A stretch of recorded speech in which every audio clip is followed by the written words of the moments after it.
Ancien diplomate, Tite Alexeïev puise ses matériaux dans l'histoire.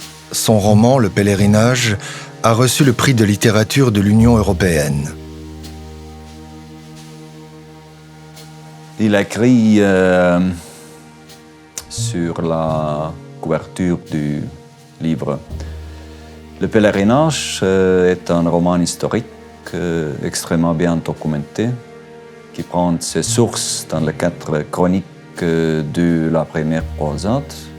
Il suit les traces de l'armée des Provençaux qui ont gagné Constantinople par voie terrestre sous les ordres de Raymond de Saint-Gilles.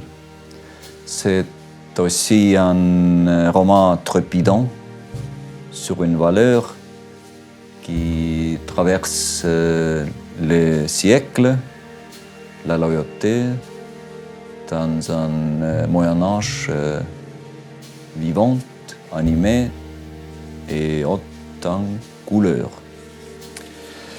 Mais ce n'est pas tout. Le pèlerinage est ma propre histoire de la découverte de l'Orient, car je travaillais au Proche-Orient et cette région me tient à cœur.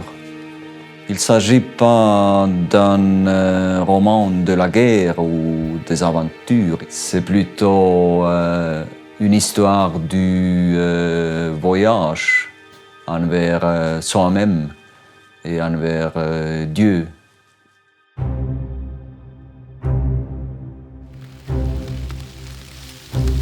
Regarde, dit Raymondus. Au milieu du chemin poussiéreux se tortille un ruban gris acier. J'en ai déjà vu de semblables, mais jamais si grands.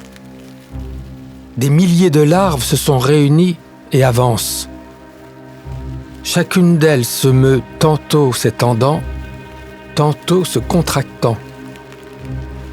Comment appelle-t-on cela dans ta langue ? Demande Raymondus. Je lui dis que c'est une corde d'esprit. Raymondus me demande si j'en suis sûr. Oui, dis-je. Ce sont des âmes de soldats morts. Pourquoi précisément des soldats ?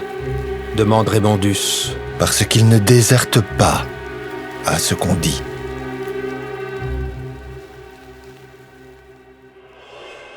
Première croisade, donc, et Alexeïev, qui de formation est historien, qui a une carrière dans le monde diplomatique, qui a fait de nombreux séjours au Moyen-Orient, qui connaît vraiment bien la région et qui a fréquenté ses habitants, est une personne absolument qualifiée pour traiter de cette manière-là.